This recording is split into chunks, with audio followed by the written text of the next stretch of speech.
Kemudian nanti setelah itu kita akan lakukan diskusi, barangkali diawali dengan tanya jawab yang dilakukan oleh teman-teman kelas. Gitu. Saya persilahkan untuk dimulai.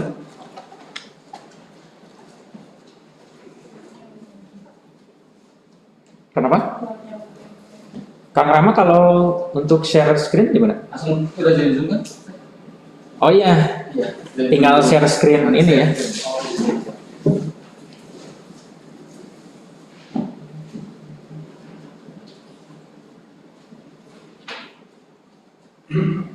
Oh iya, iya, iya.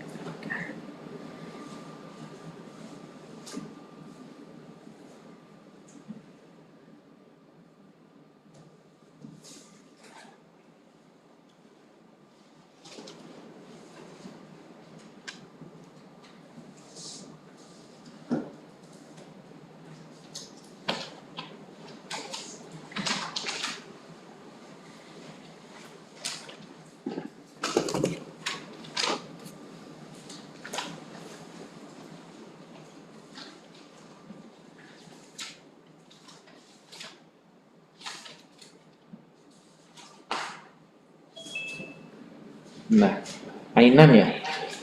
Oh ya. Paling suaranya mic-nya di mute aja.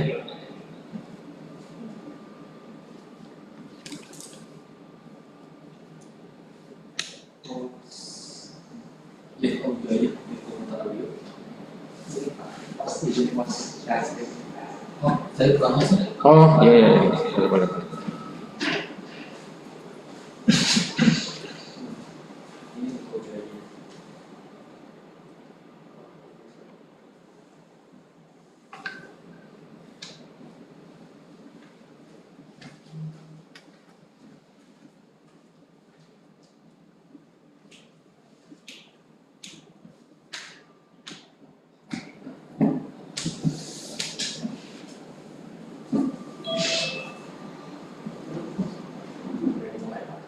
Ya silakan. Waalaikumsalam warahmatullahi wabarakatuh. Kita bisa kembali dalam ruang yang baru bagi kita semua dalam pembelajaran sekarang yang menuju ini. Kali ini kami dari kelompok 2 akan melanjutkan kajian kita mengenai dalam mata kuliah karakter pendidikan. Sekarang kami akan mengkaji mengenai teori khusus pembelajaran preskriptif. Nah, adapun yang akan menyampaikan pada kesempatan kali ini adalah saya sendiri, Bang Mobi, kemudian ada Bang Faisal, Bang Faisal, dan Tekna dan Nabila. Nah, tanpa memperlama waktu, kita mulai kajian mengenai teori khusus pembelajaran preskriptif yang akan pertama kali disampaikan oleh Faisal, katanya di Baik, terima kasih teman-teman. Sebelumnya, Bismillahirrahmanirrahim. Assalamualaikum warahmatullahi wabarakatuh. Waalaikumsalam.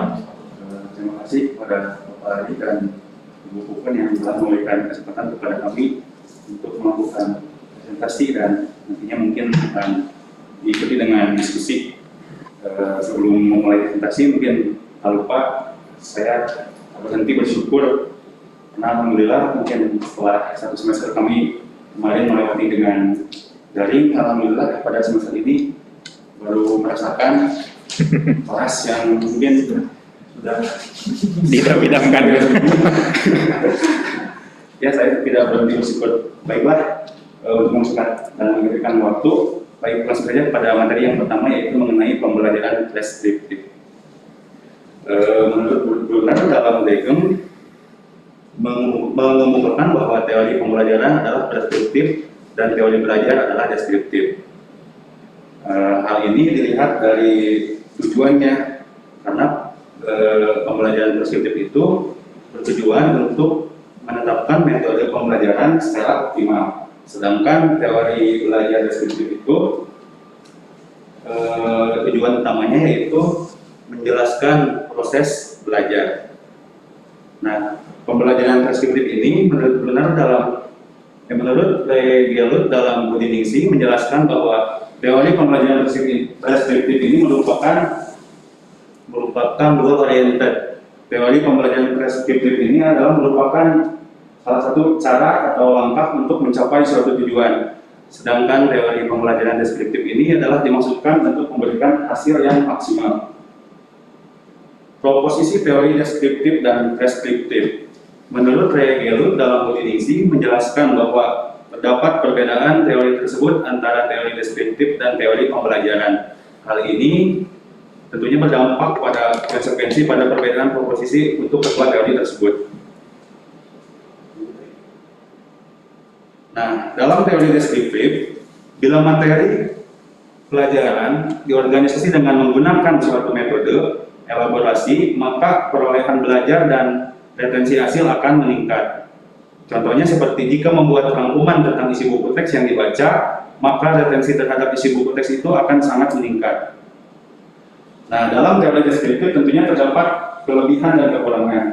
Dalam teori deskriptif ini, kelebihannya yaitu lebih terkonsep sehingga siswa dapat lebih memahami suatu materi, dan siswa juga dibebaskan untuk mencari sumber pengetahuan sebanyak-banyaknya. Akan tetapi teori deskriptif juga memiliki suatu kelemahan.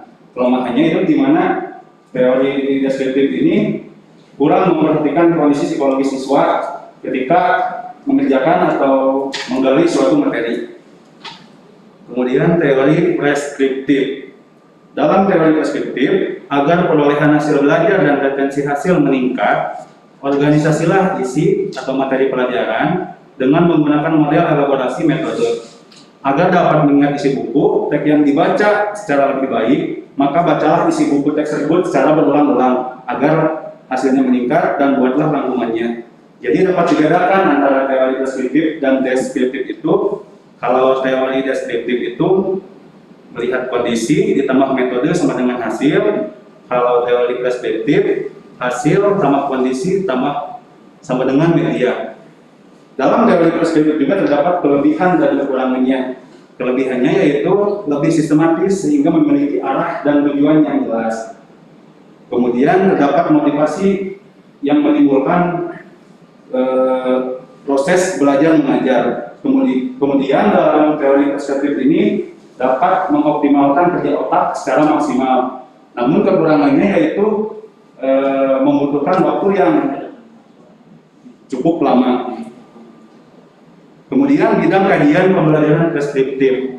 Menurut Subagjo, Atmodiwirjo, pengertian manajemen pendidikan yaitu suatu proses perencanaan, pengorganisasian, pelaksanaan, dan pengawasan dalam mengelola sumber daya yang mana hal itu bisa berupa money, material, method, machine, and market, dan satu lagi mungkin ada minutes atau waktu, dan segala hal untuk mencapai tujuan pendidikan yang efektif dan efisien.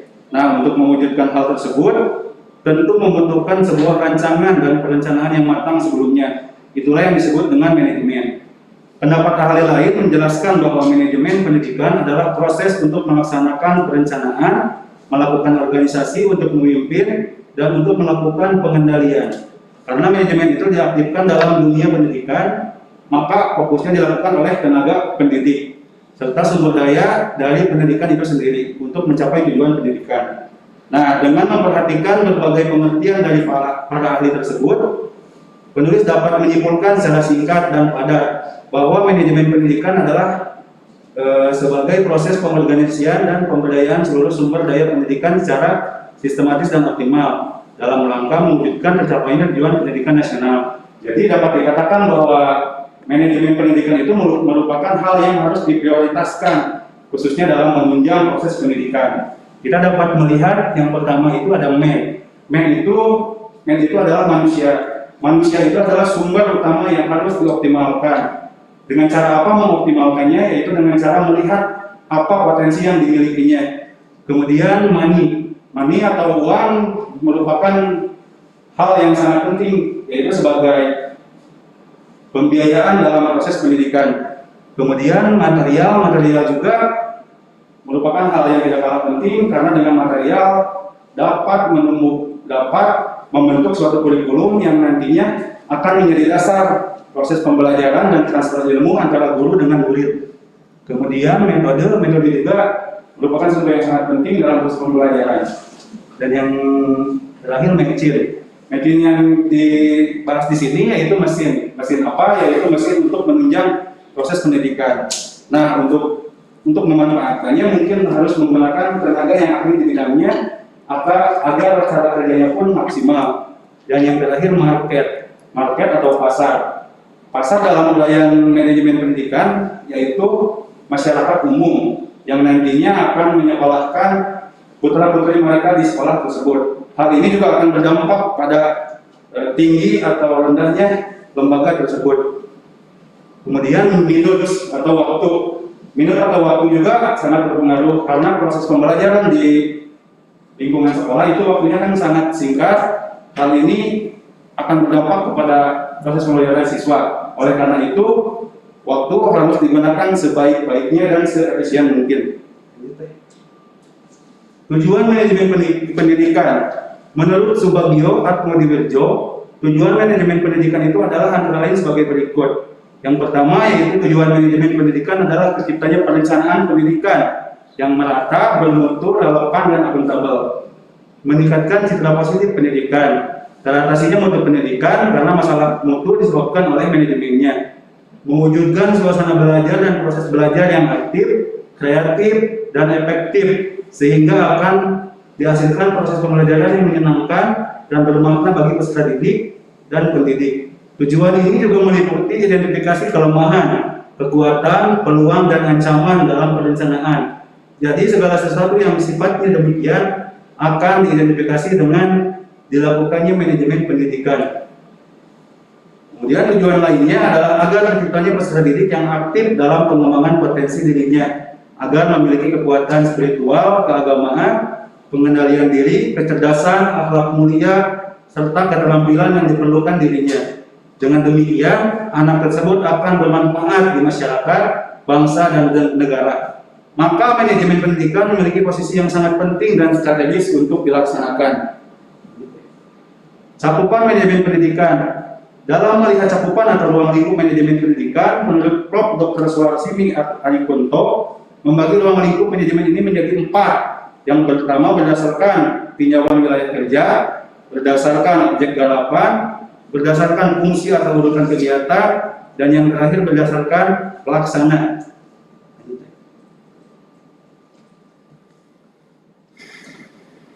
Berdasarkan atas tinjauan wilayah kerja, ruang lingkup manajemen pendidikan dipisahkan menjadi yang pertama yaitu manajemen pendidikan seluruh negara atau secara nasional, manajemen pendidikan satu kabupaten, manajemen pendidikan satu unit kerja, sekolah, pusat latihan, pusat pendidikan, dan kursus. Kemudian manajemen pendidikan satu provinsi yang dalam pelaksanaannya dibantu pihak kabupaten dan kecamatan. Manajemen kelas yaitu pengelolaan pendidikan dalam kelas oleh para pendidik. Ruang lingkup menurut objek garapan. Yang pertama yaitu manajemen siswa atau kesiswaan, manajemen personil sekolah, pendidik dan tenaga kependidikan, manajemen kurikulum, manajemen sarana dan prasarana atau material. Yang kelima yaitu manajemen tata laksana pendidikan. Yang enam manajemen pembiayaan. Yang ketujuh manajemen lembaga pendidikan dan organisasi pendidikan.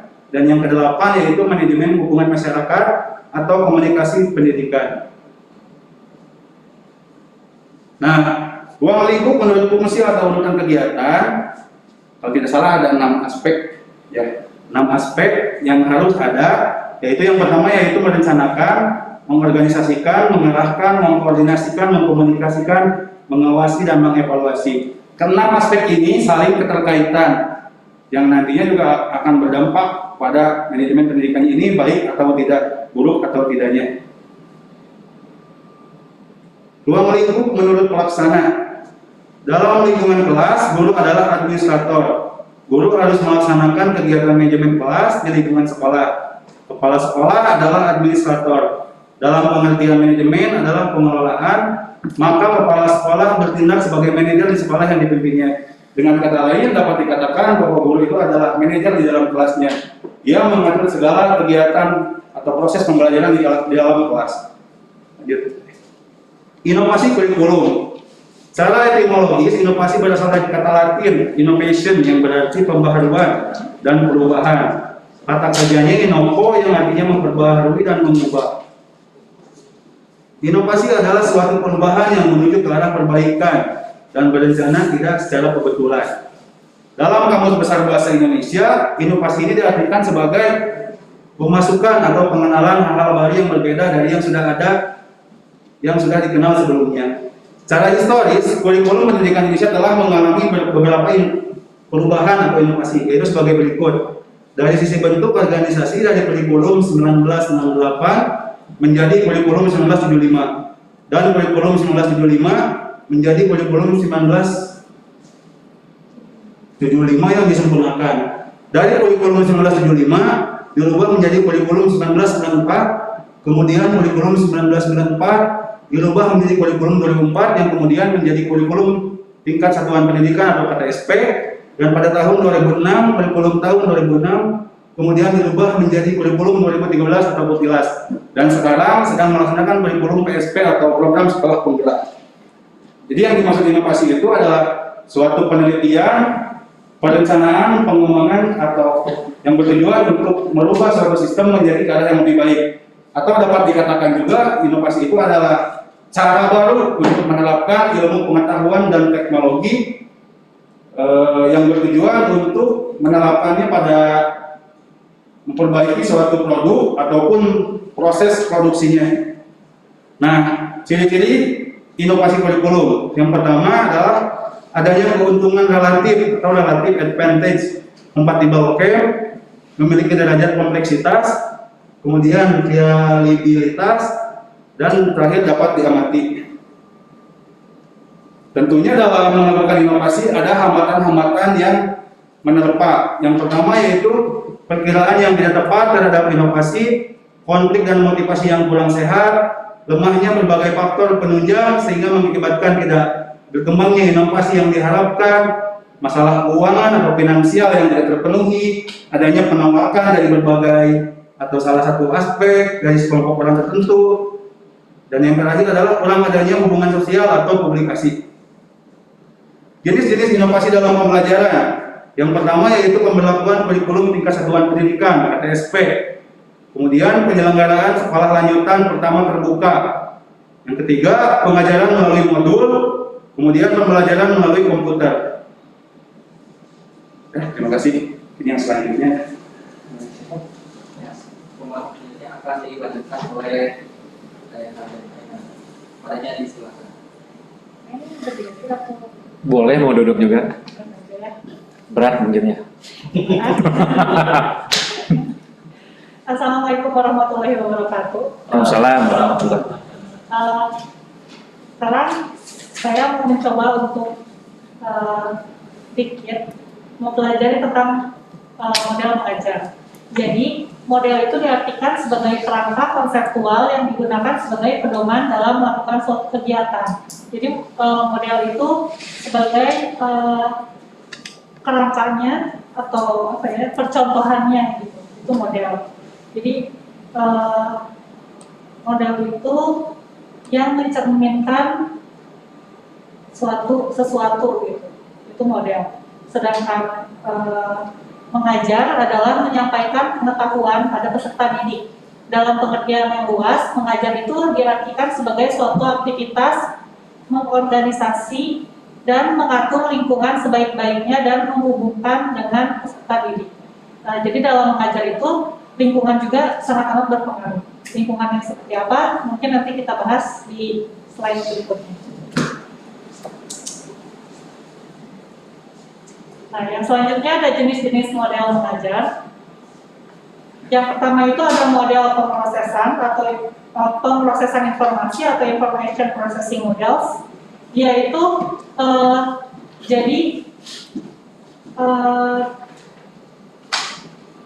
sebenarnya lebih ke cara individu untuk memberi respon atau rangsangan dari lingkungannya. Jadi dia itu memproses apa yang ada di lingkungannya, terus sama dia diproses, sama dia ditelaah, kemudian biasanya akan diminta untuk membangun konsep atau merencanakan perencanaan suatu masalah, terus serta menggunakan simbol-simbol yang biasanya verbal atau non-verbal. Jadi lebih ke pemrosesan informasi dan lingkungan diproses oleh dirinya. Yang selanjutnya itu ada model personal atau personal family. Jadi itu rumpun model personal. Dia itu lebih ke berorientasinya kepada pengembangan dari individunya. Biasanya kita itu lebih mengkaji kepada emosional anaknya, terus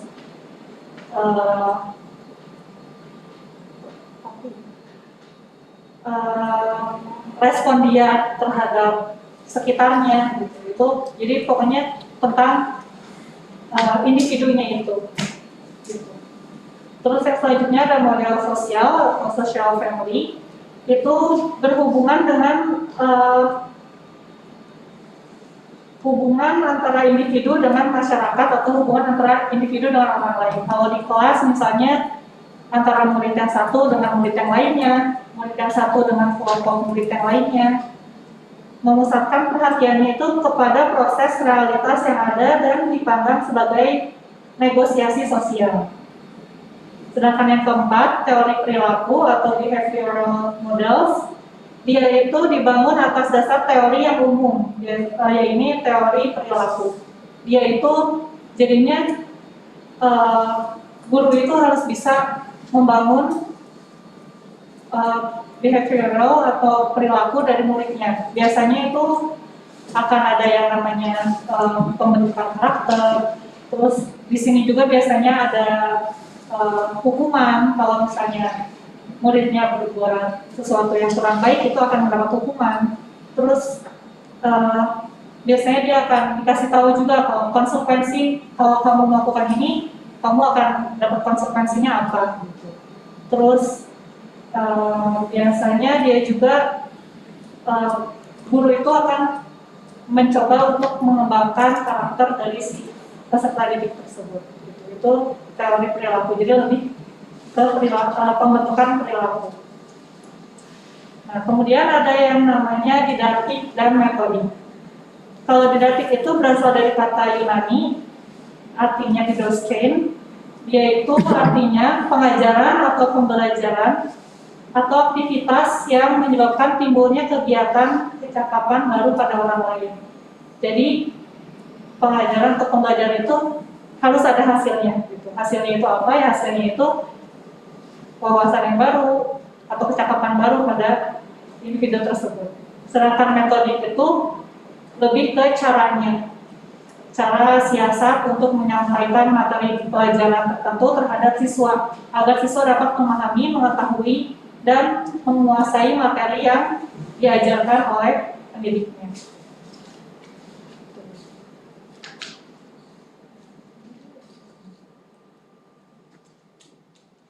Nah, jadi kalau misalnya didaktik itu, kalau di Indonesia itu artinya itu ilmu mengajar, sedangkan metodik itu cara mengajarnya. Didaktik itu dibagi menjadi dua, ada didaktik umum dan didaktik khusus. Kalau didaktik umum, dia itu memberikan prinsip-prinsip yang bersifat umum dan berkenaan dengan penyajian bahan ajar. Di antara prinsip-prinsip pengajaran tersebut ada minat, perhatian, motivasi, persepsi, lingkungan, individualis, aktivitas, peragaan, korelasi, dan konsentrasi. Prinsip-prinsip pengajaran berlaku atau seyogianya dapat diterapkan dalam semua bidang studi yang diajarkan. Jadi ya karena dia umum, jadi bisa diterapkan dan dibahas di semua mata pelajaran itu bisa. Kalau yang didaktik khusus, dia itu membicarakan tentang cara pengajaran suatu mata pelajaran tertentu. Jadi prinsip-prinsip umumnya itu pengajaran juga diterapkan dalam proses belajar mengajar yang dilakukannya. Penerapan didaktik khusus sangat diperlukan dalam pengajaran karena setiap bidang studi yang diajarkan memiliki karakteristik yang berbeda antara satu dengan yang lainnya. Dan guru harus dapat memilih metode apa yang sesuai untuk digunakan dalam kegiatan belajar mengajar. Jadi kayak misalnya di pelajaran biologi di bab 1 dan 2 itu kan beda-beda ya cara mengajarnya. Itu tentang didaktik. Metodik juga dibagi menjadi dua. ada metodik umum dan metodik khusus. Kalau metodik umum itu yang membahas cara-cara mengajarkan suatu jenis materi pelajaran tertentu secara umum. Artinya garis besarnya cara pembelajaran serta kesulitan pada materi pelajaran tertentu. Kalau yang khusus membahas tentang cara-cara mengajarkan suatu jenis materi pelajaran tertentu secara mendetail. Jadi diuraikan sampai ke bagian-bagian terkecilnya. Nah, hubungan antara metodologi dengan didaktik itu, titik temunya itu adalah terletak pada persiapan mengajar. Jadi diharapkan pembelajaran itu berjalan dengan baik, mulai dari pemilihan metode, mengajar yang dengan serasi, kemudian metode yang dipilih, dipersiapkan kegiatan penyajiannya atau penghidangannya atau pelajaran atau bahan ajarnya itu harus sesuai dengan karakter siswanya juga.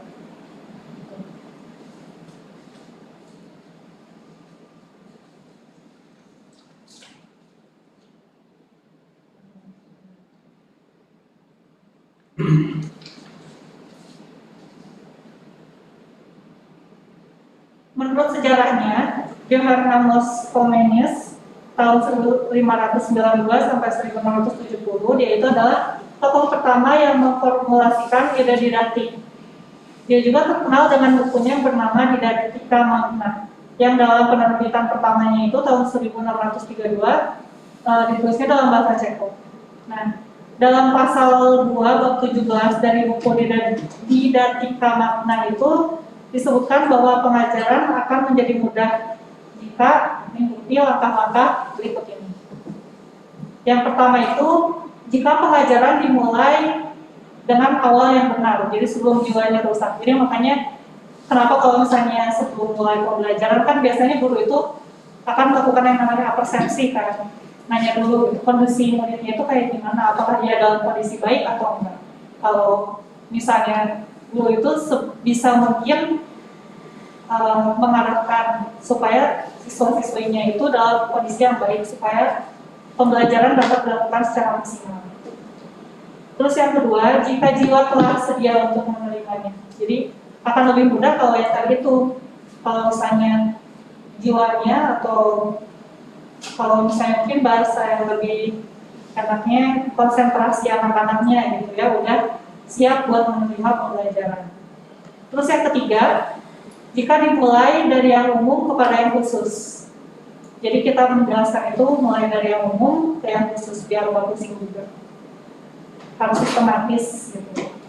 Terus yang selanjutnya yang keempat, jika dimulai dari yang mudah kepada yang sukar.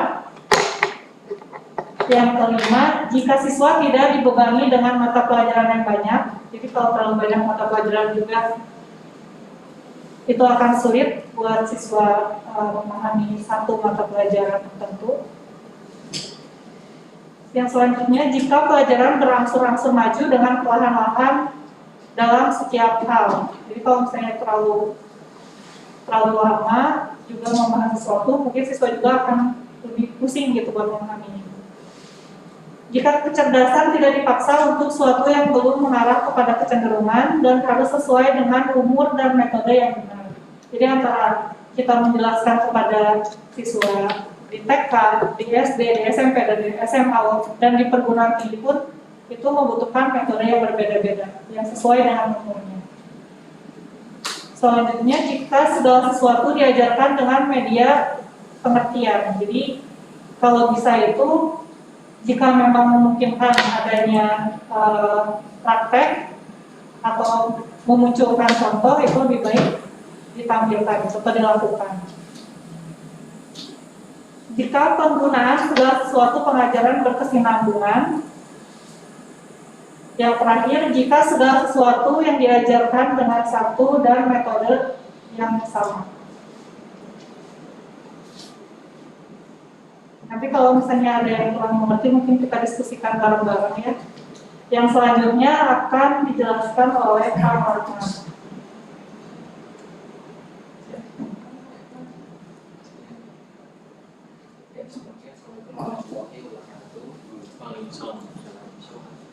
Selanjutnya saya akan mencoba menjelaskan mengenai evaluasi pendidikan. Nah, berlanjut pada evaluasi pendidikan. Nah, secara singkat bisa dikatakan bahwa evaluasi itu merupakan penilaian. Nah, dalam pendidikan, berarti yang kita lihat itu adalah sesuatu hal yang berkaitan dengan pendidikan, baik itu misalnya dari proses pembelajaran ataupun capaian-capaian yang ada diraih oleh siswa. Nah, dalam hal ini proses pendidikan, sebagaimana dikatakan oleh Kevin adalah bahwa tujuan dari evaluasi ini adalah untuk menentukan nilai dari sesuatu.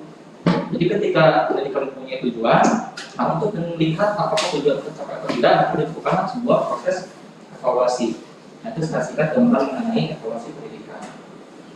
Nah, selanjutnya, nah adapun dari evaluasi ini ada tujuannya. Nah, tujuan itu terbagi menjadi dua, ada tujuan umum dan tujuan yang sifatnya khusus. Nah, tujuan evaluasi yang bersifat umum itu lebih mengarah pada hal yang sifatnya luas. Misalnya seperti proses pembelajaran, bagaimana cara guru menyampaikan materi, nah, itu lebih ke sifatnya yang umum. Nah, sementara tujuan khusus dari evaluasi adalah bagaimana melihat siswa sebagai subjek dalam pembelajaran itu berhasil mencapai apa yang diinginkan oleh tujuan pendidikan atau tidak. Misalnya siswa mengerti atau tidak terhadap materi matematika, dilakukan proses evaluasi. Misalnya siswa mengerti atau tidak mengenai materi dalam pelajaran bahasa Indonesia, dan juga evaluasi atau bagaimana sikap siswa terbawa mengikuti proses pembelajaran, itu juga merupakan tujuan khusus dari evaluasi. Nah, itu perbedaan antara tujuan umum dan tujuan khusus dari evaluasi pendidikan. Selanjutnya, nah berkaitan dengan tujuan dan evaluasi pendidikan, terdapat ruang lingkup atau batasan seberapa besar ruang dari evaluasi pendidikan. Nah, pertama, evaluasi pendidikan itu dimulai dari mengenai proses pembelajaran. Nah, apa yang dimaksud dengan mengenai program pembelajaran? Nah, di sini evaluasi pendidikan dilakukan pada tahap bagaimana perencanaan pendidikan itu sebelum dilaksanakan. Misalnya dari tujuan pendidikan, tujuan pembelajaran, kemudian rancangan program pembelajaran. Nah, itu yang maksud dengan namanya program pengajaran. Jadi sebelum pelaksanaan pembelajaran dilakukan, itu mengenai program pembelajaran. Kemudian yang kedua ada evaluasi mengenai proses pelaksanaan pembelajaran. Nah, ini merupakan bentuk evaluasi pada saat pelaksanaan pembelajaran. Misalnya bagaimana cara guru menggunakan model pembelajaran pada saat proses pembelajaran. Bagaimana cara guru menyampaikan materi pada saat pembelajaran. Nah, itu yang dievaluasi ketika pelaksanaan pengajaran. Nah, yang terakhir itu evaluasi terhadap hasil belajar. Nah, misalnya ketika guru sudah membuat kata-kata PP dan sudah menyampaikannya kepada siswa, nah untuk melihat hasil belajarnya itu dilakukan proses evaluasi, bisa melalui tes ataupun non tes. Nah, itu evaluasi terhadap hasil belajar. Jadi melihat hasilnya, hasil dari tadi program perancangan dan proses pelaksanaan pembelajaran yang dilakukan oleh guru. Nah, selanjutnya. Nah, di sini ada prinsip-prinsip evaluasi pendidikan. Yang pertama itu ada kontinuitas atau kesinambungan. Nah, jadi diharapkan evaluasi belajar ini dilakukan secara teratur. Artinya tidak hanya dilakukan satu kali. Karena proses pendidikan itu bukan proses yang bisa hanya cukup dengan satu proses evaluasi. Karena apa? Karena banyak dinamika dalam proses pembelajaran, sehingga terus harus dilakukan sebuah proses evaluasi. Itu yang pertama. Kemudian yang kedua, evaluasi hasil belajar harus dilakukan secara menyeluruh. Seperti tadi yang pada bagian sebelumnya, ruang lingkupnya itu harus sejak saat pra pembelajaran, saat pembelajaran dan setelah pembelajaran. Sehingga kita bisa menemukan ketika ada masalah, di mana letak kesalahannya, apakah saat pelaksanaannya, apakah saat sebelum pembelajaran dilakukan. Jadi kita bisa mempunyai pandangan yang lebih luas dan bisa melihat di mana letak kesalahan yang menyebabkan tujuan pendidikan itu menjadi tidak tercapai. Nah, kemudian ada prinsip objektivitas. Nah, saat melakukan evaluasi, sebisa mungkin seorang guru itu melakukan proses evaluasi secara objektif dengan menyampingkan rasa subjektivitasnya. Misalnya karena kasihan kepada siswa tertentu sehingga guru menilai secara tidak objektif. Nah, di satu sisi mungkin itu akibat rasa kemanusiaan yang tinggi, tapi pada akhirnya itu tidak akan menjadi sesuatu hal yang baik bagi siswa ke depannya, karena siswa tidak diberikan hasil yang apa sebenar-benarnya dia dapatkan. Akan lebih baik jika memang guru objektif dalam melakukan proses evaluasi. Nah, kemudian menggunakan kriteria yang diperlukan dalam evaluasi. Jadi dalam melakukan evaluasi tadi itu tidak bisa dilakukan secara seadanya, tapi harus berdasarkan kepada kriteria-kriteria tertentu yang sudah memang menjadi acuan baku, sehingga ketika melakukan evaluasi itu kita mempunyai dasar yang kuat untuk menilai apakah ini memang siswa akan berhasil atau tidak. Jadi kita mempunyai dasar dalam melakukan proses evaluasi dan kriteria tertentu untuk melakukan proses evaluasi. Nah, selanjutnya yang terakhir itu adalah prinsip kegunaan. Nah, diharapkan evaluasi ini bukan hanya sebagai bentuk formalitas saja, tapi juga memberikan dampak ke depannya agar apa? Agar bermanfaat baik bagi guru ataupun bagi siswa. Sehingga ketika evaluasi tidak hanya dijadikan sebagai hal yang bersifat formal, evaluasi akan memberikan dampak yang besar bagi peningkatan kualitas pendidikan ke depannya. Itu jika evaluasi memang dilaksanakan dengan sebenar-benarnya atau dengan sebagaimana mestinya. Itu mengenai prinsip-prinsip evaluasi. Nah, selanjutnya tadi sudah disinggung juga mengenai manfaat evaluasi. Siswa dapat mengetahui sejauh mana keberhasilan dia dalam mengikuti pelajaran. Selanjutnya ada guru mengetahui siswa apakah sudah paham atau belum terhadap materi pembelajaran yang sudah disampaikan. Yang kedua, ketiga, guru dapat mengetahui apakah materi yang diajarkan sudah tepat atau belum.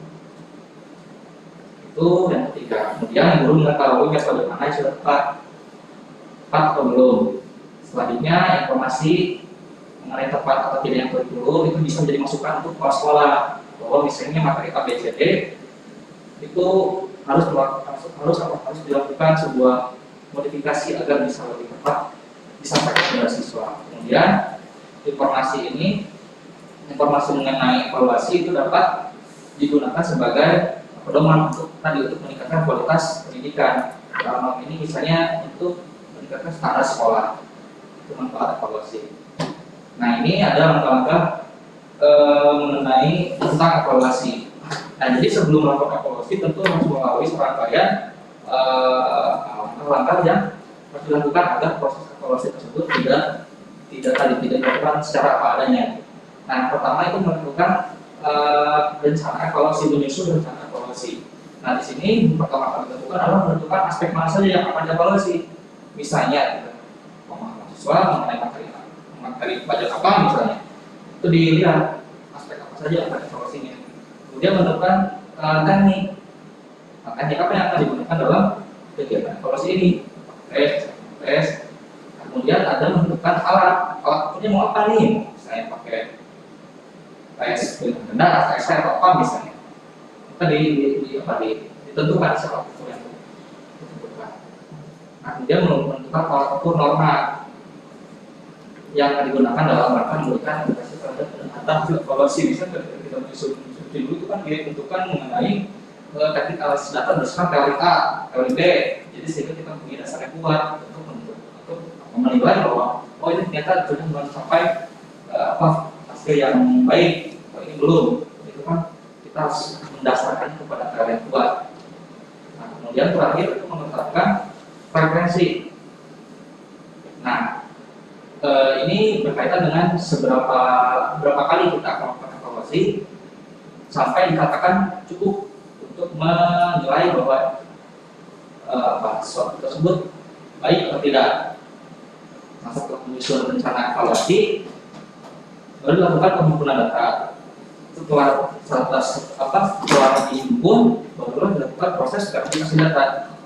Verifikasi data, selanjutnya analisis dan interpretasi atau berakhirnya disimpulkan bagaimana sih hasil data itu. Itu langkah evaluasi. Nah, selanjutnya kita beralih pembahasan ini mengenai riset atau penelitian pendidikan.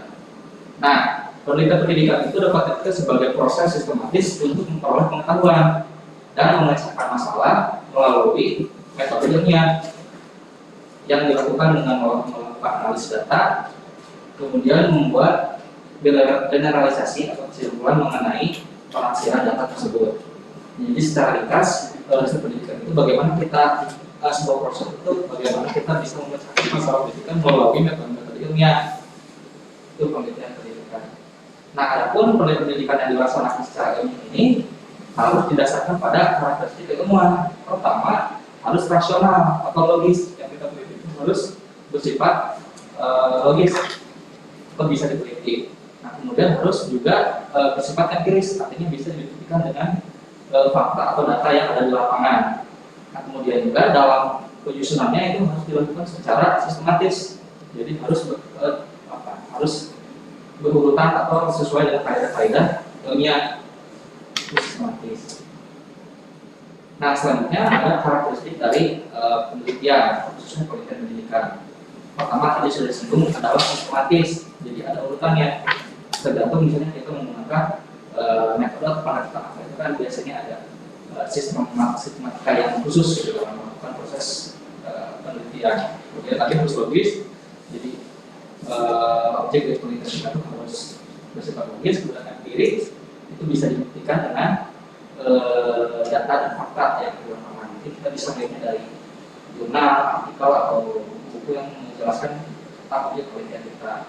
Kemudian juga reduktif, artinya ketika data sudah terkumpul kita harus memecahnya kepada satuan-satuan yang lebih kecil agar nanti bisa diuraikan ketika melakukan proses analisis data.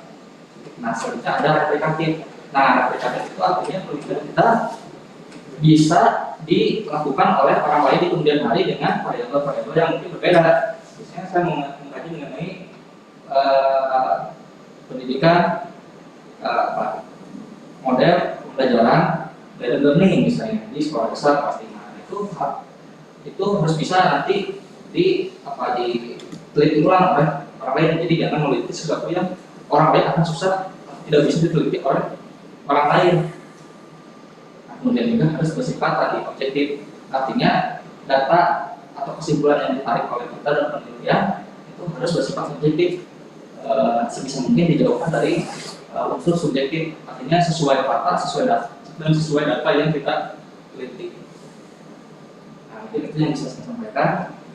Mohon maaf apabila dari masih ada kekurangan, dan jika ada dari teman-teman yang mungkin belum begitu paham mengenai apa yang kita sampaikan, boleh untuk mengajukan pertanyaan agar pada kesempatan kali ini kita bisa berdiskusi dan menarik, bisa saling bertukar pikiran mengenai tema kajian kita pada hari ini. Jadi sekian dari kami, mohon maaf. Assalamualaikum warahmatullahi wabarakatuh. Waalaikumsalam warahmatullahi wabarakatuh. Baik, pemaparan yang panjang karena slide-nya juga panjang. Kemudian dari kontennya juga memang kita sangat gemuk sekali begitu ya. Jadi berbagai persoalan yang tadi disampaikan ya butuh pemahaman detail, dan barangkali dari teman-teman yang tidak kebagian presentasi bisa merespon, barangkali menyoroti beberapa hal yang tadi banyak sekali slide-nya yang disampaikan. Kalau dari saya sendiri, ini kan pembagiannya dari teori khusus pendidikan ya. Teori khusus pendidikan dibagi dua, preskriptif dengan deskriptif. Kalau 2 minggu yang lalu sempat saya sampaikan bahwa preskriptif itu sifatnya prescription yang menjadi resep. Jadi kalau minta prescription itu resep betulnya. Jadi kalau dalam bahasa Indonesianya resep, maka yang disampaikan ini adalah bagian dari resep-resep, mulai dari manajemen kurikulum itu harus seperti apa, harus seperti apa, harus seperti apa. Seperti yang disampaikan tadi di menarik itu di slide didaktika makna itu ada 11 atau berapa tadi bisa dilihat. Itu adalah serangkaian resep yang sifatnya ya tadi preskriptif resep. Jika ingin ada berapa jika tadi ya? Nah ini nih berapa jika? 10 ya.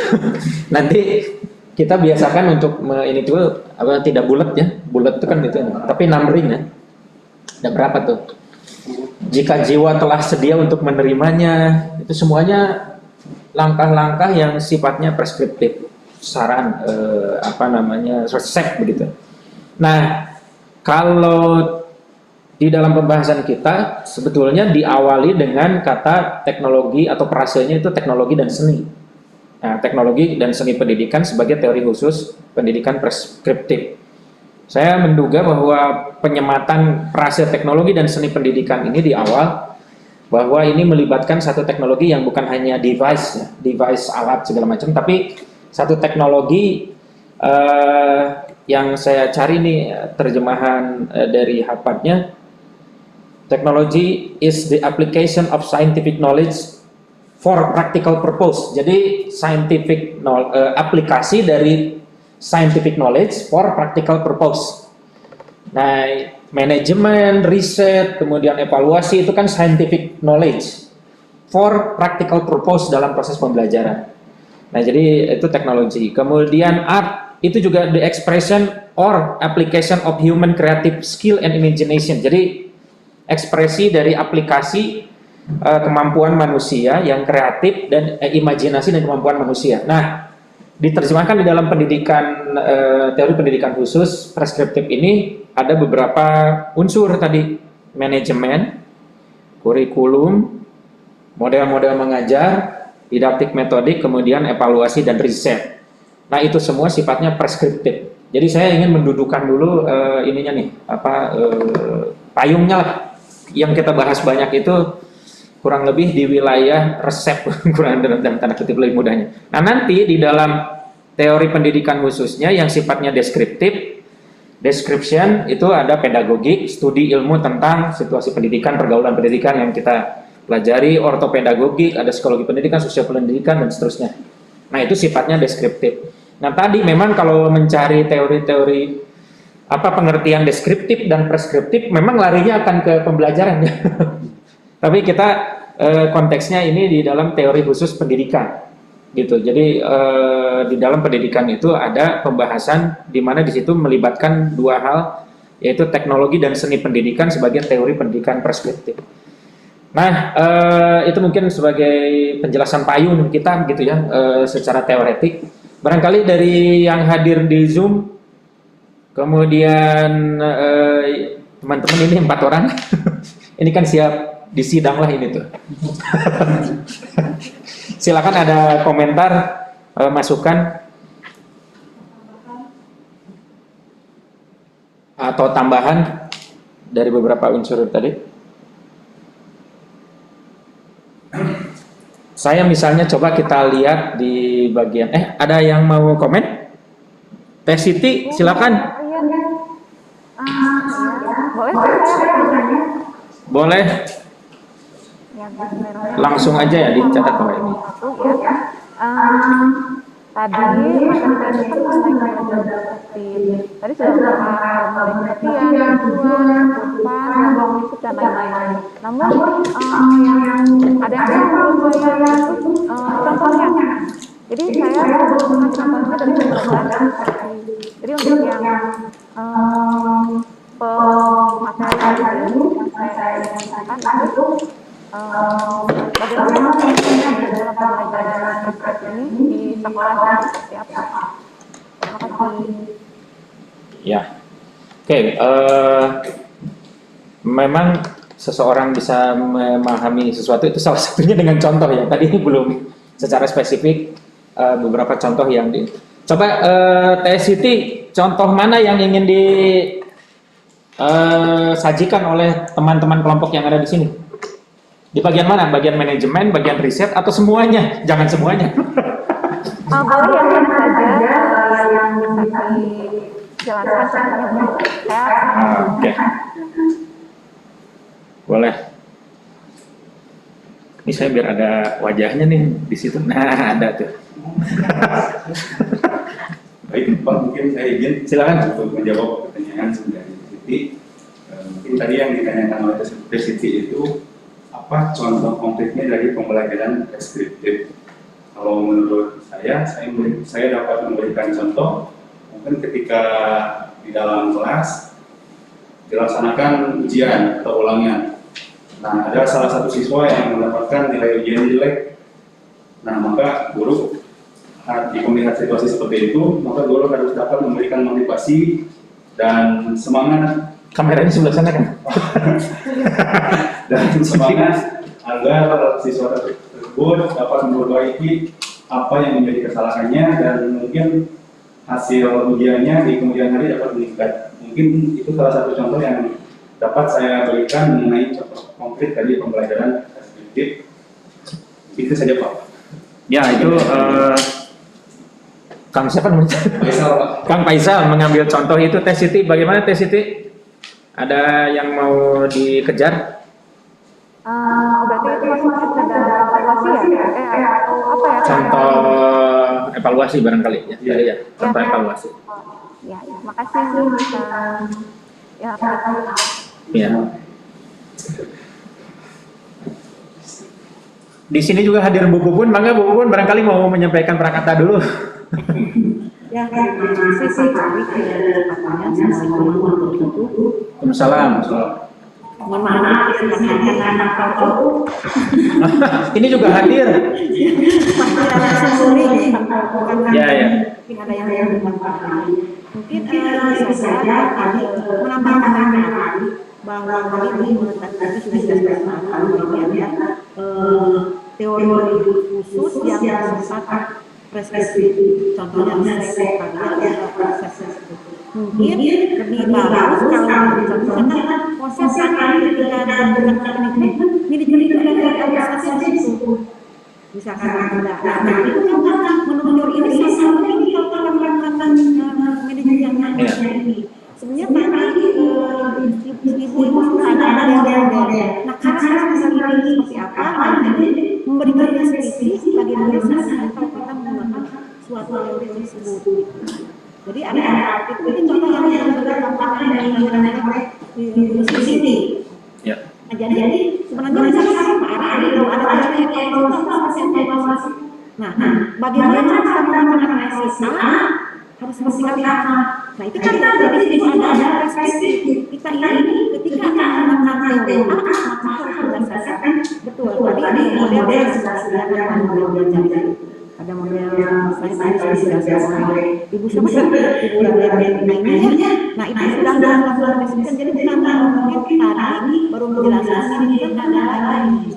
Mungkin ini konsep pengalaman itu kira-kira ada yang nah, itu apa yang bisa dijadikan yang apa yang dilakukan dalam pelajaran pendidikan. Mungkin akan ada yang dari bawah, bawahannya ada yang diberi di atas. Kalau yang dari bawah seperti apa? Nah, berarti perspektif menggambarkan. Itu mungkin Pak Ari lebih banyak tinggal ditambahkan kalau saja konsep-konsep itu bahkan justru teori yang muncul di sini kebanyakannya baru mendeskripsikan perangkat saja. Ya, baik, Bu Pun. Ada lagi Bu Pun? Sekarang Iya, betul. Misalnya evaluasi, ada evaluasi pendidikan itu ada CIPP kan, konteks, input, proses, itu caranya seperti apa gitu ya. Kemudian tadi di dalam model pembelajaran sudah ada sebetulnya. Hanya selalu ingat kata kuncinya di prescription resep itu. Nah, di dalam evaluasi kalau mau melakukan evaluasi tadi ada model CIPP, ada model apa? Ini harusnya seperti ini. Termasuk di dalam model pembelajaran untuk belajar sosial ada harusnya seperti ini gitu. Jadi ini adalah kerangka ideal, satu hasil pemikiran yang sifatnya aplikatif, yang diekspresikan atau sebuah teknologi pendidikan khusus yang bisa dijadikan resep kalau digunakan dengan baik untuk mencapai tujuan di sekolah gitu ya, di pembelajaran terutama. Nah, ada lagi, terima kasih Teh Siti untuk stimulasinya sehingga menunjukkan bahwa ada beberapa hal yang perlu diperbaiki, yaitu sampel-sampel yang sifatnya tadi resepnya seperti apa pada makalah atau PowerPoint yang tadi disajikan. Silakan dari yang hadir di sini. Ya, silakan. Kalau saya izin bertanya, nama saya Kamal Ismail. Kang Ismail. Ya, kalau dari sini dari prinsip evaluasi yang tadi telah dijelaskan kan ada 5. Nah, kalau menurut teman-teman sendiri, apakah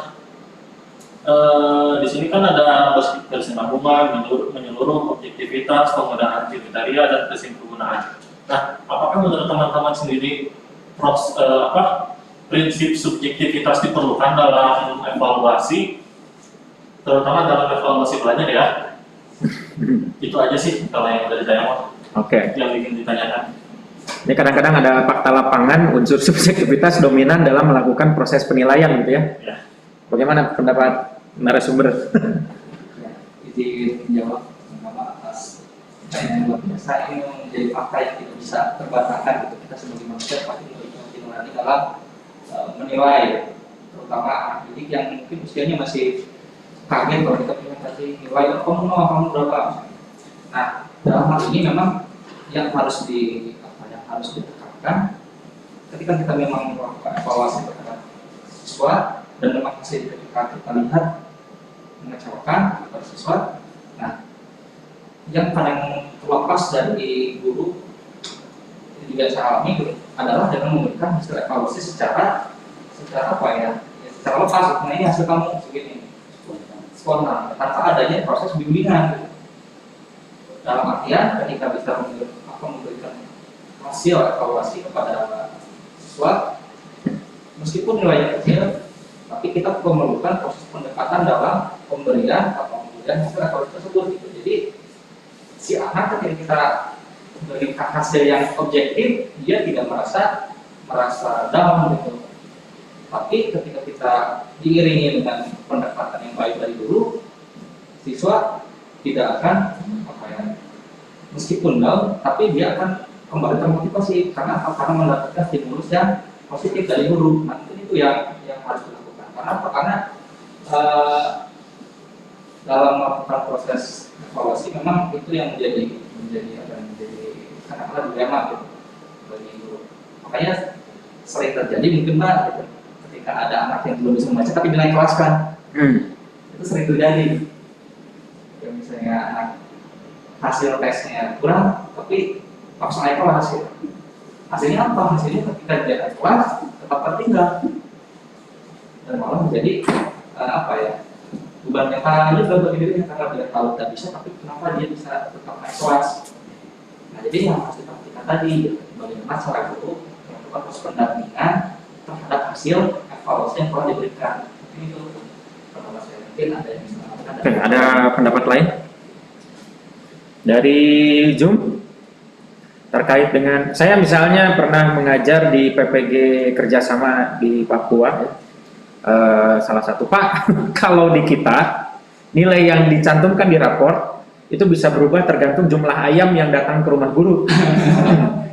Itu kan unsur-unsur yang sifatnya subjektif gitu kan. Nah, tapi itu terlalu kasar lah mainnya begitu kan, ada ayam yang datang kemudian nilai rapor bisa berubah. Tetapi di dalam proses evaluasi di sini kalau namanya prinsip itu sesuatu yang harus dipegang teguh. Pertanyaan tadi Kang Ismail adalah bolehkah ada unsur subjektif di dalam proses menilai? Nah, itu pertanyaan moral atau moral question. Boleh tidak ya?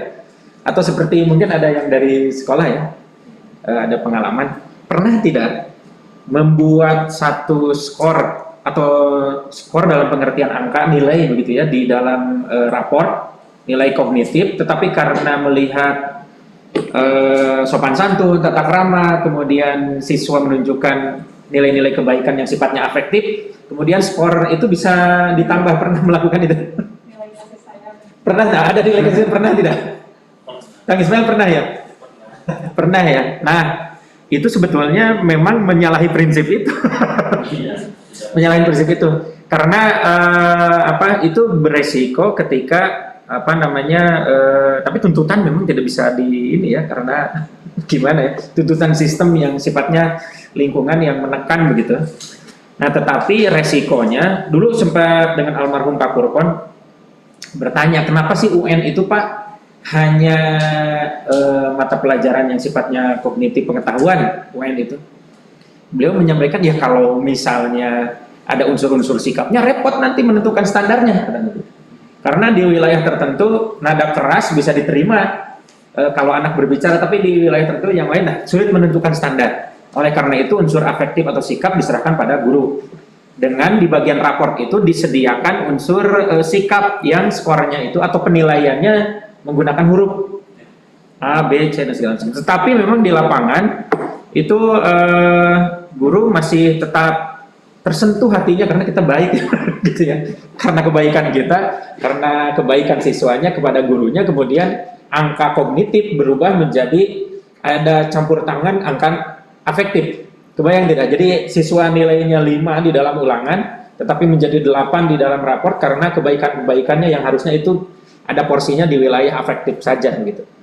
Nah, temannya Pak Purkon itu kan dari Pittsburgh University, itu sempat saya ikut seminar implementasi UN di Indonesia. Itu dievaluasi oleh temannya almarhum. Ada 3 grafik yang saya pernah lihat itu. Kang Rahman itu bisa digunakan tidak? Bisa menulis? Boleh. Gimana caranya? Yang mana? Yang klik share screen terus whiteboard. Share screen? Whiteboard. Sorry, hostnya belum. Belum ya? Di sininya ya? Izinnya di enable aja. Enable yang? Yang share screen di security. Di advance sharing? Ya, share screen enable. Jangan. Coba. Nah, ini teknologi device. Oh, di sini. Oh, Share screen whiteboard. ini yang ini ya? Ya, bukannya. Yang ini ya? Yang ini? Itu temannya Pak Purkon memberikan deskripsi se-Indonesia risetnya. Nggak tahu samplingnya seperti apa, tidak dijelaskan, tapi ada 3 grafik di situ. Ada 3 garis UN nasional, UN ya nasional ini nasional. Aduh, tulisan saya jadi lebih bagus. Tapi ini ciri-ciri tulisan orang pintar katanya kan. Semakin tidak bisa dilihat. Kemudian ini guru.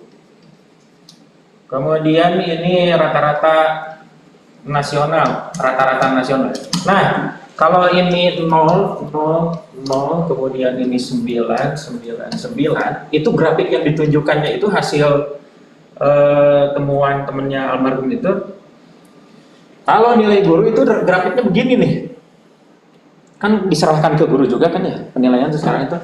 Kalau nilai UN di sini nih, nah akhirnya rata-rata nasional semua orang bahagia di sini.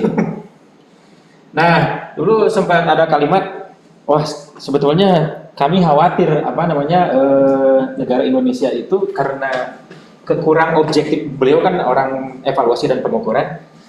Karena ketidakobjektifan guru dalam menilai itu khawatir, tapi kalimatnya terlalu keras ya, khawatir Indonesia itu ditelang-gelamkan ke bumi seperti kaum Nabi Lut atau ditenggelamkan di air seperti kaum Nabi Nuh katanya. Karena ketidakobjektifan guru dalam memberikan penilaian kognitif dicampur dengan urusan afektif. Apakah semua orang pernah melakukannya? Kalau ditanya ke saya, pernah sih. Sebelum tahu itu dosa katanya. Tapi kadang-kadang dosa itu kita lakukan juga. Karena ada rasa kasihan tadi, ada disebutnya nilai kasih sayang. Nah, ini memang isu berat. Dulu saya sendiri kan lulusan tahun 2000 tuh ada namanya MTANAS. MTANAS itu evaluasi belajar tahap akhir nasional. Saya juga nilai 4 pada matematika. Bahasa Inggris 6, bahasa Indonesia 5, sekian. Tapi dulu itu merasa biasa aja gitu. Nah, sekarang entah kenapa gara-gara UN dan segala macam itu jadi ada dramatisasi ujian. Sampai saya diundang untuk membuat nangis para siswa. Mereka melakukan tobat dalam sehari. Bertemu dengan orang tuanya kan gitu kan. Itu apa namanya? Yang motivasi UN, kan gitu ya.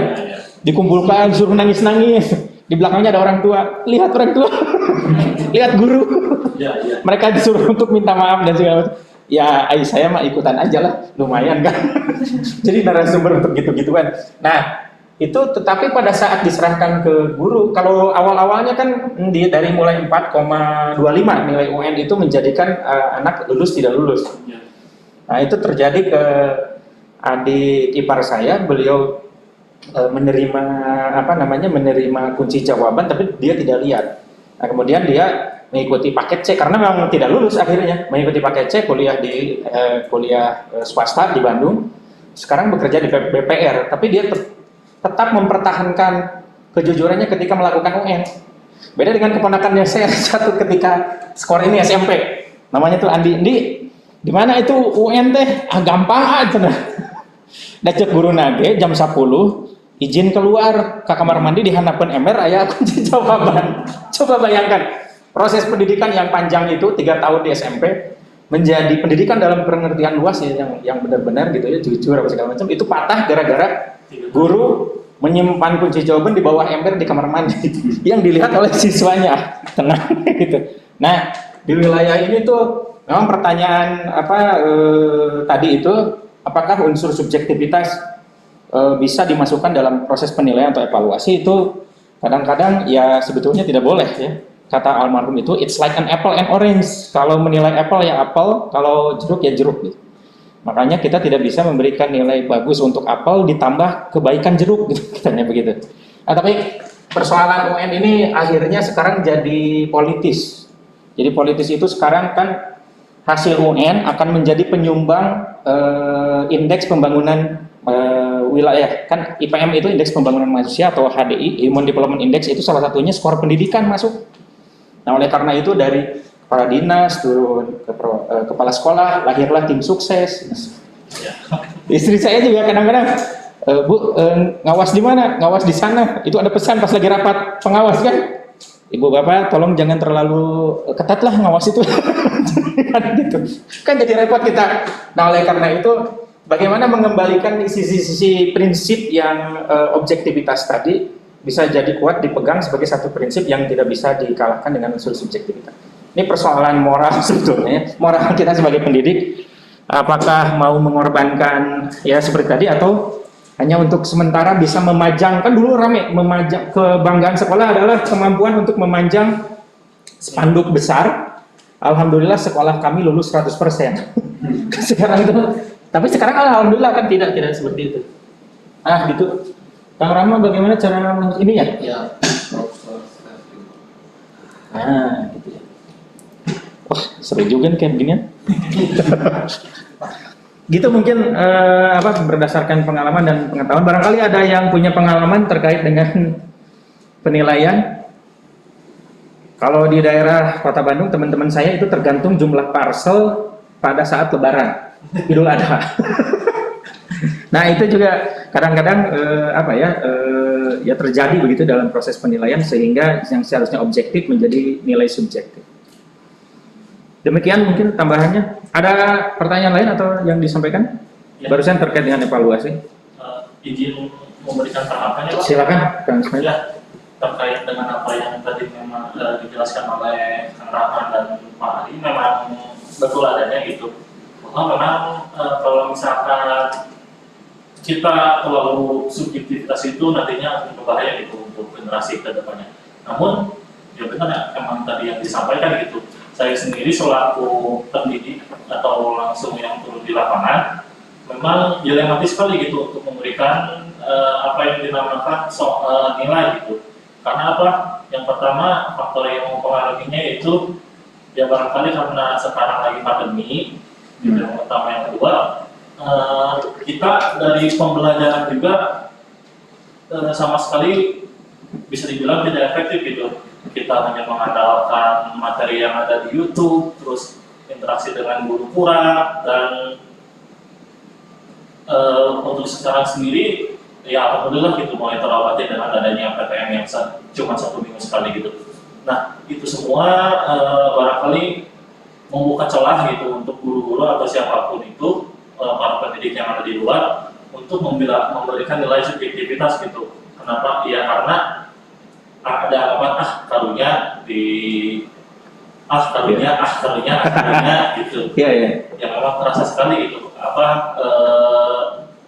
tantangannya gitu dalam melakukan penilaian gitu khususnya. Itu aja sih tanggapannya. Ya betul, dan bahkan pemerintah sekarang karunya kan, akhirnya semuanya kan diluluskan. Untuk angkatan COVID itu diluluskan semua. Ya. Makanya ada istilah learning loss itu, bahwa banyak hal yang mereka tidak bisa pahami yang seharusnya mereka pahami pada tingkatan mereka belajar gitu. Nah kemarin saya diskusi juga di Kuningan dengan salah satu guru fisika. Pak cina ada untuk apa cina ngajar juga, nanti juga bakal lulus. Terus tidak ada tatap muka, ujian lab yang harusnya ada di fisika di SMA itu dilakukan, tidak dilakukan juga. Dan akhirnya siswa tetap lulus. Nah, persoalan ini memang jadi persoalan bersama, bahwa mungkin ke depan harus ada satu prescription. Nah, salah satu yang bagaimana supaya kita bisa menjaga kualitas, kan itu di evaluasi itu ada prinsip akuntabilitas juga, bisa dipertanggungjawabkan, apa yang kita berikan nilai bisa dipertanggungjawabkan. Nah, menjaga akuntabilitas itu mungkin nanti bisa kita riset. Salah satunya tadi yang dikemukakan Kang siapa? Tentang bagaimana kalau nilainya objektif nih. Kemudian disampaikan pada siswa, kamu teh kecil sebenarnya. Itu nilainya gitu ya. Cara menyampaikan. Nah, cara menyampaikan itu berdampak pada raport. Kan rame dulu. Ranking tidak boleh dicantumkan di dalam raport. Itu kontroversial, rame tuh, ada dua pandangan. Yang satu biar anak belajar tahu posisi dia di mana sehingga ranking itu harus dicantumkan. Yang satu jangan dicantumkan karena ranking akan menimbulkan kecemasan psikologis bagi yang mereka ada di bawah. Itu yang pintar akan semakin harga dirinya naik. Ada riset dari salah satu dosen PLB, antara harga diri dengan prestasi itu saling komplementer. Semakin prestasi tinggi, harga diri naik. Harga diri naik, prestasi membuat mereka tinggi gitu. Nah, skor ranking kalau mereka mengetahui harga dirinya turun, mereka juga jadi lemah belajar. Nah makanya tadi saran itu mungkin bisa dipahami supaya menyampaikannya itu harus tetap bernuansa positif dan memotivasi gitu. Nah tetapi nggak tahu nih teman-teman ini apakah setuju ranking itu dicantumkan di dalam raport atau tidak. Tapi dulu sempat menjadi kontroversi. Nah sekarang kalau tidak salah mungkin hanya sampai 10 ya atau gimana ranking itu? Sekarang sih nampaknya sudah tidak ada untuk ranking. Tidak ada ranking ya? Ya, tidak ada sih. Kalau misalkan dilihat dari kalau khususnya memang tidak ada ya dari aplikasinya gitu. Memang tidak ada kolom ranking. Itu pencantuman ranking ya? Pada awalnya memang ada ketat kecil ini, tapi ini ada rankingnya ternyata alhamdulillah nggak ada gitu. Pernyataan alhamdulillah itu berarti sepakat dengan tidak ada rankingnya ya? Iya. Nah beberapa teman di psikologi pendidikan ada kecemasan, beberapa riset survei sederhana, anak tidak tahu posisi di mana dia belajar, jadi mengejar apa yang dikejar juga tidak tahu.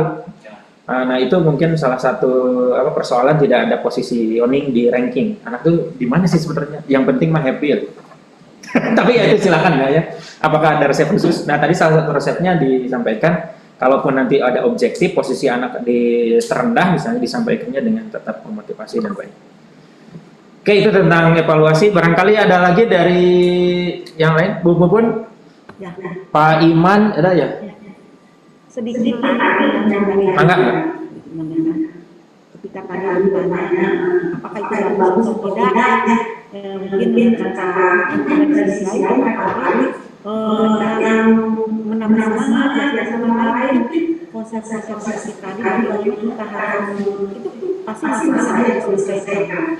Ya, artinya ketika misalnya menyelesaikan masalah ini tidak cukup dengan teori yang bersifat khusus, tapi ini harus dicari, harus dilihat dari teori umum yang bersifat spesifik. Karena ini bisa berbicara siapa anak itu, bagaimana salah tindak-tindakan, sehingga kita bertanggung jawab bukan anak-anak tapi anak-anak apa. Nah, jadi lebih kepada pandangan sosial dan pandangan tentang manusia. Mungkin sekarang kita sudah mulai ada ini, itu salah satu alternatif hakikat manusia apa. Jadi pendapat itu punya potensi semua juga, tapi potensi itu berbeda-beda. Kan, ya, mungkin ini dari teori konvergensi saja ya. Nah, teori ketika anak itu dikatakan ranking 0, itu jangan ada potensi. Atau jadi anak-anak bisa konsep manusia itu tidak dihargai. mengkaji suatu bagian mana itu lebih ke tidak kemudian yang khusus ini perlu teori yang kemarin kita bahas teori umum yang bersifat preskriptif. Konsep mana yang harus kita pakai? Mungkin kita sekarang konsep manusia yang ada dalam masalah siap-siap pakai manusia itu. Ya, mau dibawa kemana itu. Nah, jadi kalau itu kadang-kadang mereka itu anak tidak mengharapkan orang tuanya itu dalam rangka merasa bangga, apakah tidak ada nanti apakah nanti akan bangga. Jadi kita jangka panjang akan membawa orang supaya menjadi manusia yang utuh. Jadi itu mungkin Ya, betul. Ya, betul. Nah, makanya betul, jangan lupa ini tuh mata kuliahnya leher ke atas. Jadi jawaban-jawaban kita itu juga harus ada dasar filosofi dan teori-teori umum yang melatar belakangi jawaban kita. Nah, salah satunya misalnya berpikir tadi filosofis ya, bukan siapa anak itu sebetulnya, mau dibawa kemana. Mungkin kajian teknisnya bisa ke psikologi pendidikannya, atau misalnya pandangan terhadap manusianya, atau memandang anak didik seperti apa.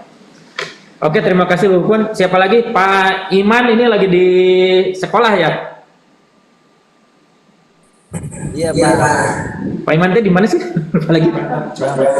Oh, di Banten. Oke, barangkali ada ilmu-ilmu khusus di Banten yang bisa dibagi. Silakan Pak Iman. Ada komentar? Mau debus Pak Iman. Wah, langsung oh enggak. Pak Iman? Sama ya Pak. Ya, silakan. Ada komentar Pak, cuma tadi doang juga masih sama kayak masih kepada contoh masih kurang paham. Oh iya. Berarti kendalanya ini di contoh ya, di manajemen seperti apa, kemudian pembelajaran seperti apa, model-model, kemudian evaluasi dan riset. Oke, barangkali di sini, Kang. Saya belum Kenapa Teh Siti? Ya, saya belum mengenai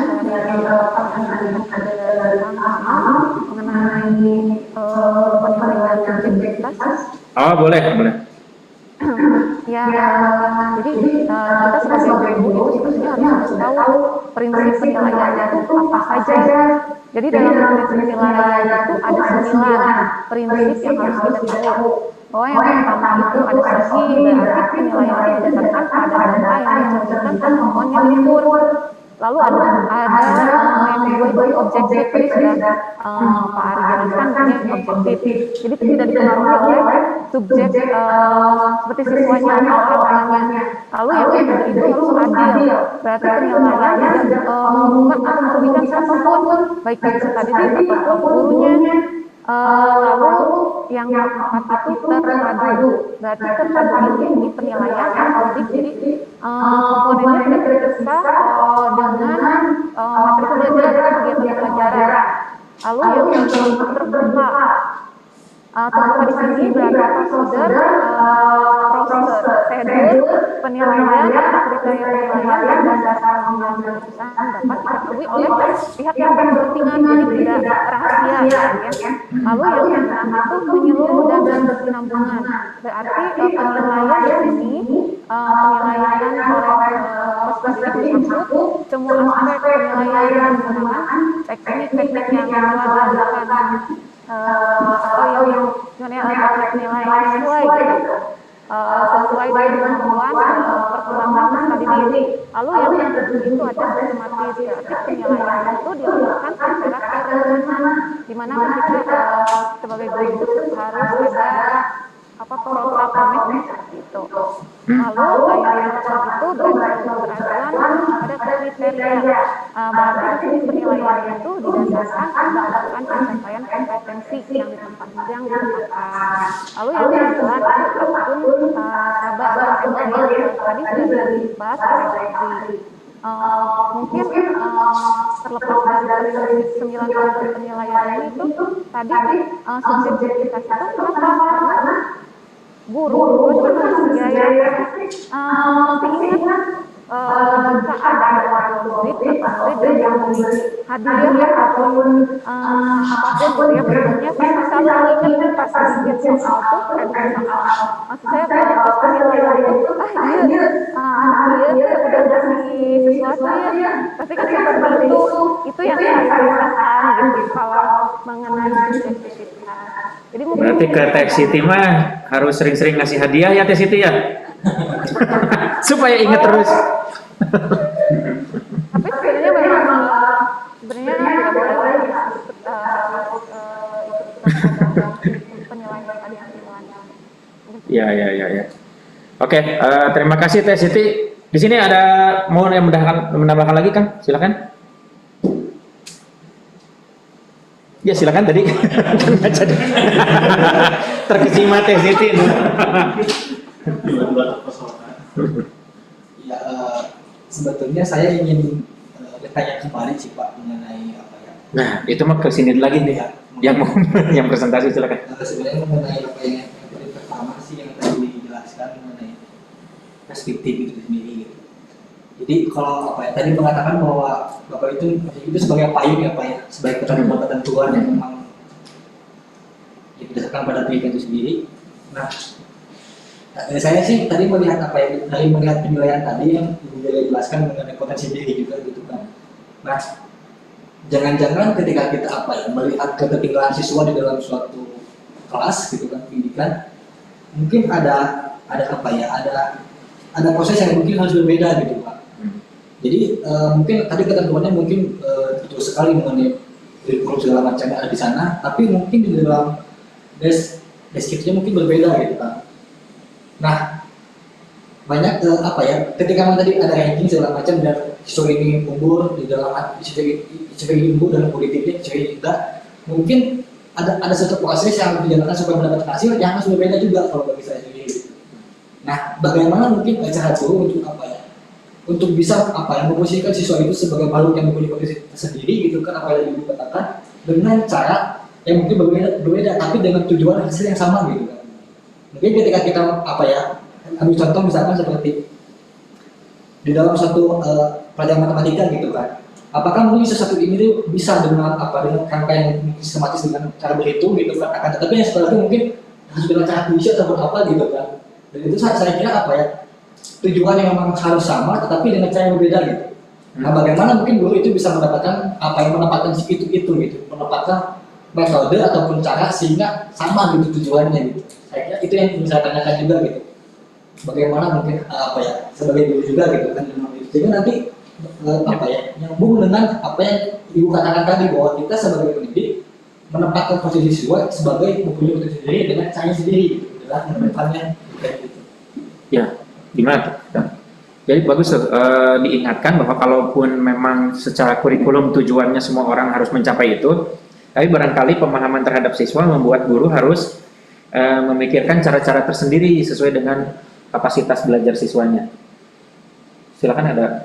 Izin menjawab teman-teman juga, saya teringat satu buku yang tadi saya ingat apa ya, sangat berkesan. Itu karangan Gardner mengenai multiple intelligence. Nah, di sana pun di apa ya, ada argumen dari Gardner yang saya pikir bisa menjawab apa yang menjadi pertanyaan Kaniza. Jadi dalam teori multiple intelligence itu dikatakan bahwa pada hakikatnya semua orang itu unik, jadi tidak ada yang identik. Nah, sekurang-kurangnya menurut Gardner ada 9 kecerdasan yang dimiliki oleh siswa, baik verbal, dan spasial, dan lain sebagainya. Nah, ketika tadi dalam proses penilaian, Gardner itu mencontohkan Pak, misalnya dalam tadi penilaian matematika, ketika ada anak yang memang memiliki kecerdasan verbal yang tinggi, mungkin ketika diberikan soal cerita, dia akan lebih mudah paham untuk menjawab pertanyaan berkaitan dengan matematika. Tapi ketika anak-anak yang memiliki kecerdasan spasial, yang terbiasa dengan ruang dan bentuk, dia mungkin akan kesulitan ketika menjawab soal yang berbentuk cerita. Makanya diakali dengan apa, dengan misalnya gambar dibantu dengan adanya gambar. Kemudian juga bisa ada kecerdasan numerik. Nah, apalagi mereka dia harus menjawab meskipun tidak dibantu dengan verbal. Nah, jadi di sini perlu digarisbawahi bahwa artinya guru harus memahami hakikat dan potensi siswa secara menyeluruh. Jadi ketika siswa guru yang bisa dengan 15 siswa, ya sebisa mungkin guru mau mengetahui di mana kira-kira letak kecerdasan siswa A, B, C, D, E. Si A cerdasnya di sebelah mana nih, B di mana, sehingga ketika melakukan proses evaluasi, saya tadi kata-kata itu begini Pak, kadang-kadang kita tuh guru harus bersikap diskriminatif dalam arti membedakan kalau siswa ini terampil dalam hal ini, siswa B terampil dalam hal yang berbeda lagi. Nah, ketika melakukan evaluasi yang bersifat tadi komprehensif, maka dalam melakukan proses evaluasi tidak bisa disamaratakan. Akan tetapi dia juga menyadari hal ini tidak mudah. Perlu guru yang memang niat gitu Pak, niat banget gitu dalam melakukan proses evaluasi seperti itu. Mungkin itu kemudian dan faktanya memang itu sulit dilakukan. Ya. Jadi saya kira gini Pak ya, ingin menjawab juga. Jadi sebetulnya itulah yang menjadi masalah kita hari ini sebetulnya kalau tadi saya, karena memang apa ya, ketika keterlambatan siswa di dalam memahami segala sesuatu, sehingga ada judgement yang jelek sendiri gitu kepada siswanya. Nah, permasalahan kedua saya kira orang tua di sekolah itu sebetulnya orang tua siswa itu sebetulnya tidak memiliki perkembangan anaknya gitu. Jadi seolah-olah ketika menghasil pendidikan bahwa sudah diberikan kepada sekolah, sehingga orang tua juga tidak melihat perkembangan siswa gitu. Makanya dari juga juga terkait dengan soal nilai. Jadi kita masih terjebak dalam nilai gitu, tapi kita nggak tahu bagaimana sih hasil pendidikan di sekolah itu, bagaimana pembelajaran itu dapat berguna bagi siswa dalam kehidupannya gitu. Jadi kalau kita terjebak dalam nilai sebetulnya ya akan seperti ini gitu. Tapi kita harus melihat juga kita saya tuh selalu berpikir bahwa guru tuh sebelum mengajarkan sesuatu berdasarkan teknis harus juga mengajarkan juga filosofisnya gitu. Ketika mengajarkan matematika misalkan, nah ini matematika secara pengertiannya ini kegunaannya bakal ini dan akan seperti ini untuk kehidupan kalian ini, sehingga si pengetahuan itu tidak bisa pada dalam kepala aja gitu, tapi berdampak kepada kehidupannya gitu. Saya kira itulah yang masalah bagi kita hari ini gitu. Ya. Terima kasih. Ya. Tadi jawaban Kang siapa? Kang Ahmad itu yang divariasikan adalah soalnya, ya kan?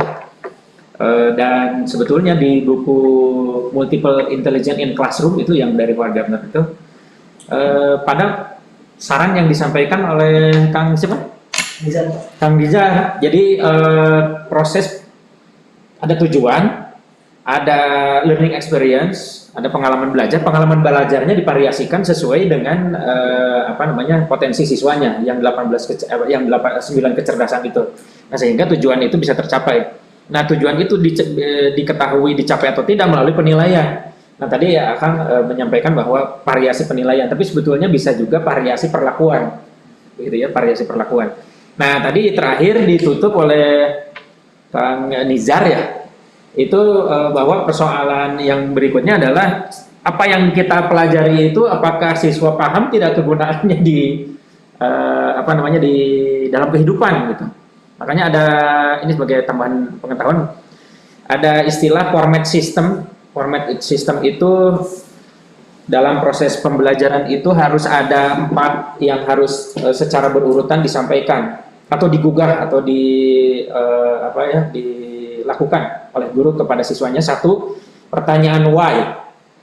Jadi siswa itu harus tahu why belajar ini gitu. Nah, kita juga sama harus tahu belajar ini untuk apa, why-nya. Kalau seseorang itu kehilangan why, kehilangan kemengapaan dalam hidup, mungkin tidak perlu hidup lagi gitu ya. Nah, yang kedua, ketika mereka sudah paham, itu kita masuk pada konsep what, mengajarkan apa baru matematika itu. Jadi why dulu, baru what, kemudian yang ketiga itu how. Nah, gini caranya anak-anak gitu. Matematika itu dioperasikannya seperti ini. Nah, kemudian setelah how itu diserahkan kepada siswa. Coba kalian itu bisa tidak, pada fase 4 ini adalah fase what if. Bagaimana kalau? Silahkan berpikir cara-cara yang lain untuk menemukan misalnya hasil kalkulasi tertentu di dalam matematika seperti ini gitu, atau di dalam, jadi 4 ini namanya format system. Jadi yang pertama itu orang tidak boleh kehilangan why, termasuk dalam hidup kita juga tidak boleh kehilangan mengapa kita hidup. Bisa tidak punya alasan kan sudah harus selesai kehidupannya.